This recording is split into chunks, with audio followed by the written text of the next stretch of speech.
Hello and welcome back to the Lancaster Farming Industrial Hemp Podcast. My name is Eric Herlock, and this is another special edition of the show. It's the second in a series of 4 special episodes. These are conversations that I recorded while at the 8th annual NoCo Hemp Expo that took place in Denver last week, March of 2022. On this episode, we'll hear my conversation with Hemp Educator J.J. Johnson. J.J. retired from the Air Force after 20 years, and he returned home with a heavy heart and debilitating PTSD. He found healing through cannabinoids, and he's taken what he's learned and turned it around into a way to help others. He's got a very inspiring story and a winning attitude, and I think you're going to enjoy this conversation with J.J. Johnson. Hello, J.J. Johnson. Yes, sir. Welcome to the Lancaster Farming Industrial Hemp Podcast. Thank you. We're here at NoCo. And you're with J.J. Grow Enterprises? Yes, sir. So I wonder first if you could just introduce yourself and what the company does, and then we'll get into your interesting story. Absolutely. So hello, everyone out there in podcast land. My name is James Johnson. I founded J.J. Grow Enterprises after a 21-year career in the military. I started out as a medical laboratory technician in the Air Force. Then I transitioned to be a drill sergeant for a while, and then I cross-trained to be a flight engineer on C-130 aircraft. So I went from medical to air crew or airplanes. Can you describe that aircraft? That aircraft, it's the one that has the 4 big blades of turning death out front. You walk, you go the wrong way, you're going to get your head chopped off. The C-130 aircraft is a carrier aircraft. It's used for small runway operations where you can't get the larger aircraft in, to transport passengers, in and out of, airfields downrange. Mm-hmm. They're 3,000 feet or less, a lot of them. So therefore, you have to have aircraft that has capability of carrying large loads, but at the same time, small enough to maneuver through these small, airports. And what were you doing on the flights? I was in charge of airborne system malfunctions. So basically, to make a long story short, we have a pilot and a co-pilot who fly the aircraft. I'm sitting right there with them. I'm looking at things in flight, at all phases of flight. I'm looking at, because fuel for the aircraft sits in the wings. Well, if too much fuel is in one wing and not enough in the other, you're going to have problems. So I'm monitoring, making sure fuel stays balanced. I'm monitoring oil temperatures. I'm monitoring pressurization within flight and things of that nature, because it's not that big of a deal if some of this stuff goes wrong. If we were in the U.S. and something goes wrong, you can just land at an airfield. But when we're overseas and people are shooting on the ground, if you get an oil temperature that runs too hot, you just can't pull over somewhere and fix it. You've got to make the determination, okay, are we going to shut this engine down and continue flight, or do we need to find somewhere to divert to get repairs? So that was my job, was diagnosing airborne system malfunctions to make sure that we were safe for all phases of flight. That sounds super stressful, just like the job part of it, not to mention that you're in an active war zone. You were in Afghanistan? Yes, sir. My last 5 years, I deployed 3 times. Wow. And how did you deal with that stress, and how has that stress affected you? Well, I think more than anything else, I was not a new airman to the Air Force at that point in time. My first deployment, I was in E6. The second was I was in E7. So not only was I responsible for myself, but I was responsible for others. And when you have a tendency to be responsible for others, kind of like no different with a parent, you always worry about your children more than yourself. And, being in a deployed environment, I always worried about my fellow aircrew members. Plus, I had a crew that I flew with myself. So, always, worrying about them more so than myself is what I think primarily got me through it, because it gave me another focus other than, will I be the one who gets blown up in the middle of the night when I just go to the bathroom, to use the bathroom, and somebody's randomly shooting a rocket at the base, So I think that's what got me through it more than anything else, was that ability to not only, have good camaraderie with these people, but at the same time have a mission to where we had to go fly in, pick up passengers, pick up, injured, passengers as well. Sometimes we had to go pick up caskets for those, who didn't make it. And this was all in a day's work, and then we would repeat the same process for 4 or 5 months, at a time. And like I said, my last 5 years of service, I deployed 3 times. So that was really, high ops tempo, during the last, or the transitory phase of my career. And then you ask how, what were the after effects? Well, when you retire and you're used to serving people, for so long, and then all of a sudden you retire, you have no people to serve. Now that's when Like a those vacuum, demons, right? Yeah. that's when those demons start to show up that you never dealt with. That's when they come back strong, and now you don't have any people to serve. You don't have anything to actively occupy your mind other than that stuff. So retirement for me was rough. I got diagnosed with combat PTSD. And my first 2 months after I retired from the military, I did not leave my house. I would go to the gym and work out a little bit, and I would come home because one, I didn't have people to serve anymore, and two, just got to thinking about the latter part of my career, the people that didn't make it back, the times when I thought that I shouldn't have made it back, and I did. It was huge. Survivor's guilt. Yep, Yeah. yep, a lot of that, and I was fortunate. I was one of the fortunate ones to start going to therapy before I retired from the military, versus being someone who says, "Nah, I'm good to go," and they never go to get therapy and they never learn how to deal with this stuff. So I was fortunate enough to start dealing with and learning the coping mechanisms and how to recognize my triggers before I transitioned to civilian life. Okay. So you retired in 2016. Yes, sir. And you were home for a few months with PTSD, and then what happened? Well, basically, one thing I don't, necessarily talk about a lot. I was involved in network marketing for about 12 years while I was in the military. And when I was in Germany, I actually hit a high level in a network marketing company. And so I've always been familiar with network marketing. Like, the latter part of my career, I was doing some network marketing stuff. And there was a gentleman that I knew from a network marketing opportunity. We just developed a lot of trust. And one day he called me out of the blue and he said, "Hey, I want to get a company started here in Oklahoma." His name was Tom Jenkins. Shout out to Tom. If you're listening, still love you, man. Hope we can still do some great things. And you were in Texas at the time? No, sir, I was in Oklahoma. You were in Oklahoma too? Yes, sir. Okay. I retired in Oklahoma Oh, at this got point it. in time. Right. And Tom lived in Oklahoma also. And he said, "Hey, I want to start an organization to help farmers figure out how to get the permits to be able to grow hemp in Oklahoma." And he said, "Hemp." I'm like, "What? You want me to, you doing weed? Oh, hell no. The ink just dried on my paperwork. I'm not doing that, But he had to fundamentally make me understand the difference between hemp and marijuana back then, And he said, "I want to get this organization started, to be able to do this. Because, farmers wanted to grow it. The Department of Agriculture wanted them to grow it, but there was nobody in the middle to help the farmer figure out the rules and regulations, how to get it done." So he said he wanted to do that, and he said, "I need somebody to have my back while I do it."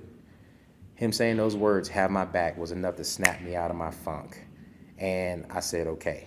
Because then you had, bringing it back to I had serving purpose. people, you had I had purpose again. serve, yeah. Yep, I had purpose again. So I started going into the office, learning a little bit about what, he had set up already and versus what needed to be done. So that led to me putting processes together, trying to go help farmers sign up to grow hemp in Oklahoma. And what I found was, as we were out talking hemp, those farmers thought just like me, So they were always like, "Oh, JJ, that's the devil's lettuce. I ain't growing that stuff," So I had to put PowerPoints together to truly help them understand the difference between hemp and marijuana to get them comfortable, with growing. Well, fast forward time, me doing that for those farmers kind of caught on, around Oklahoma and other states. And that is what led to the Hemp 101 seminars that I actually teach now around the country at different locations. Okay. Me putting that initial education together for farmers and going, sitting in their living rooms, looking them in their eyes, shaking their hands. I know when you step on a farmer's land and you shake their hand, you got a deal. And that means something. It means more so something for me because outside of the military, the farming community is the last place where I found like your word is your bond and your handshake actually means something, So I never have taken that lightly. I never take that for granted. So that kind of led to, me doing a little bit of consulting, through JJ Grow Enterprises. That's was kind of my consultation umbrella and how that got started. And that, led to several things for me. Because I always say people have an entry point, in Canada. The place where you enter on this space is not where you're going to necessarily end up, So that was the start for me. And then some phenomenal opportunities came my way, and I was actually able to be a co-owner of a CBD brand called Active Duty RX. It's a formulation that's specifically for veterans, these are first responders and firefighters, those with PTSD, anxiety, depression. It's not just CBD. It's 19 vitamins and minerals in this to have a synergistic effect on the body along with something called vibrational frequency programming. And people can go Google that and look it up later. But it does a lot of good things for the body as a whole. Also, partial owner of a medical marijuana grow in Oklahoma, still to this day. And in August of last year, me and my business partners actually decided to open veteran scientific laboratories in San Antonio, Texas. And that's what led to me moving to San Antonio, Texas. Okay. Was to, one, I was stationed there for 5 years. Now, I was a drill sergeant in San Antonio. Oh, wow. So I was there for 5 years, didn't get to see much of San Antonio because I was at work all the damn time, But it's pretty cool. Were you like the classic, drill sergeant where you're just in people's faces yelling? Of course not. I was a sweetheart. Don't you see this? I was a sweetheart. Don't believe that.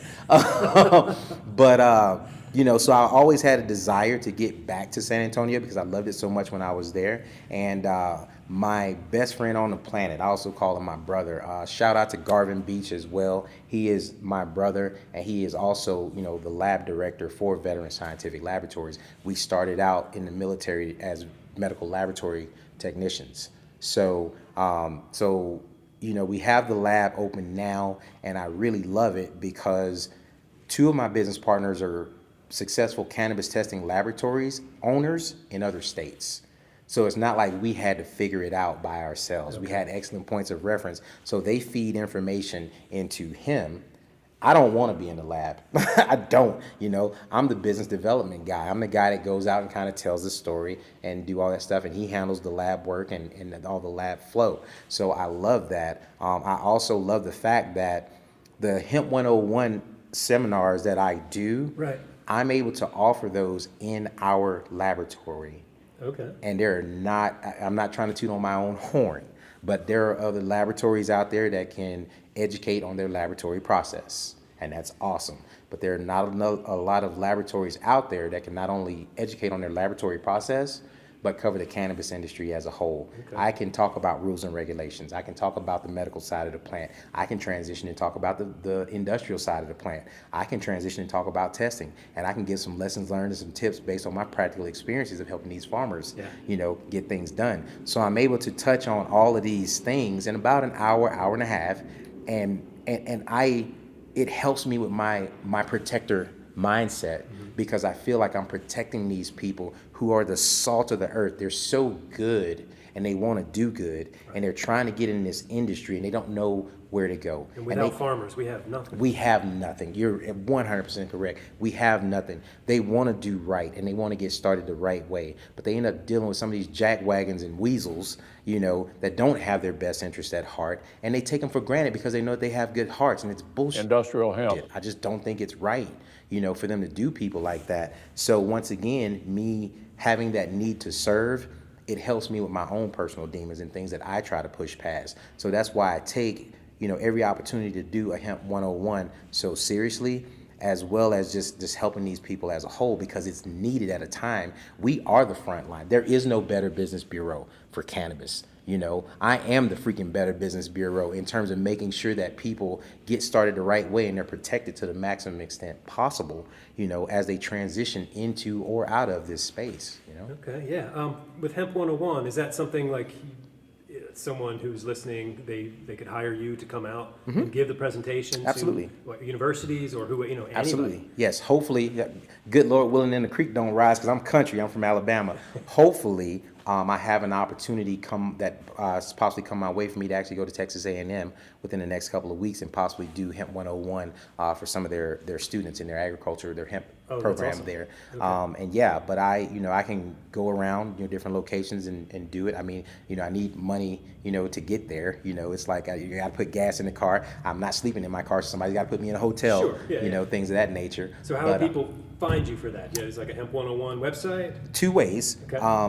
So there's my email address. It's James James at jjgro.com, and there's also my consultation website, which is www.jjgro.com. Okay, we'll put those links on the web page for this episode. Absolutely, and that way, people can, that's one way I can go out and do it in person. From time to time, I do them via Zoom as well, and I record those Zoom sessions and I put them out there for people to view for free. I don't charge anything for that. And I also have Facebook groups for 20 different states. They're private pages where, a couple of instances, Texas, Texas hemp growers, Oklahoma hemp growers. I have Alabama hemp growers. I have Iowa hemp growers. South Carolina, there's 20 of them. So people can just put in their state and then hemp growers behind it. And if it's one of my pages, it'll pop up, and then you can just request access. And as long as people agree to the rules of the page, the community, it's no problem. I post a lot of articles, a lot of information there, just to try to help people get that great start and keep them as safe as possible. That's awesome. Mm-hmm. I feel like we're kindred spirits. I know, man. That's yeah. I mean, you shared a lot of your story, in the very beginning too, and knowing, where you moved from, the passion where you come from. I admire that a lot. I only deal with people that I feel connected, to their spirit. If I don't feel like they're a good person, I just leave them alone because I wrote a blank check with my soul for 21 years, and if I don't want to deal with you, guess what? I don't have to. And a lot of people mistake that about me because they think that, well, I'm just going to give him a rash of crap just because I can, or I'm going to. No, if I don't want to deal with you, I'm not going to deal with you, and you're not going to change my mind about that. So. Well, it's an honor that I get to talk to you. It's definitely a pleasure to get to connect with you as well here at this event. So you're on a panel discussion in a little bit. Yes. And what is that panel discussion? So the panel discussion is diversity in cannabis, the colors of cannabis. It's a majority, let's say, white dominated field, but there are Hispanics, there are African Americans, there are, indigenous, people of indigenous descent as well that are players in this space, and being able to tell some firsthand experiences. I feel like my experiences will be different from most of the panelists simply because of the fact that I was in the military for so long. And being in the military for so long, the military is a melting pot. They don't give a rip about what color you are. No, we got a mission to do. You either you're either outstanding or out processing. That's all the military cares about, So it's been, wonderful for me to take those military experiences, and now I can turn around and relate that to this, because oftentimes, I don't have a prejudice bone in my body, but a lot of times I go to these conferences and whatnot, and I'm standing on a stage in front of 300, people doing my thing, and I look out and I'm like, damn, I'm the only ink spot on this whole sheet of paper. It's like, so there's not a lot of me, so there's not a lot of me there, but at the same time, I'm able to deliver an effective message that people can relate to, listen to, and they can take that knowledge and go do something real with it. I like having that credibility. It doesn't have anything to do with the color of my skin. It's got everything to do with my firsthand experiences and the things that I've been through, and me being able to take those things and relate them to others in a way that they can understand. So, yeah. Awesome. J.J. Johnson, it's an honor and a pleasure to talk to you. You as well. Thank you so much for your time. I hope everybody, enjoys this information, and please keep doing what you do, because it takes people putting out these types of messages to gain traction, in this space and to make that change. So thank you for doing what you do as well. Right on. Thank you. So there you go, J.J. Johnson from J.J. Grow Enterprises in San Antonio, Texas. I will be publishing a few more of these NoCo conversations here on these special editions of the Lancaster Farming Industrial Hemp Podcast. So be on the lookout for the next one with Maren Krings. She is a climate impact storyteller, and she has just produced a beautiful book called H is for Hemp. It's over 600 pages. It's full of beautiful photographs and well-written information and stories about people all over the world using hemp. It's not only about hemp, but it's printed on hemp paper, completely tree-free. And that process was a journey in itself, and I think she'll talk about that in the interview. We're also going to have a special episode with Joe Hickey, a hemp pioneer from Kentucky, so be on the lookout for that. My name is Eric Herlock. I'm the digital editor at Lancaster Farming Newspaper. If you want to get in touch with me, send me an email. Send it to podcast@lancasterfarming.com. All right, until next time, I will see you in the newspaper.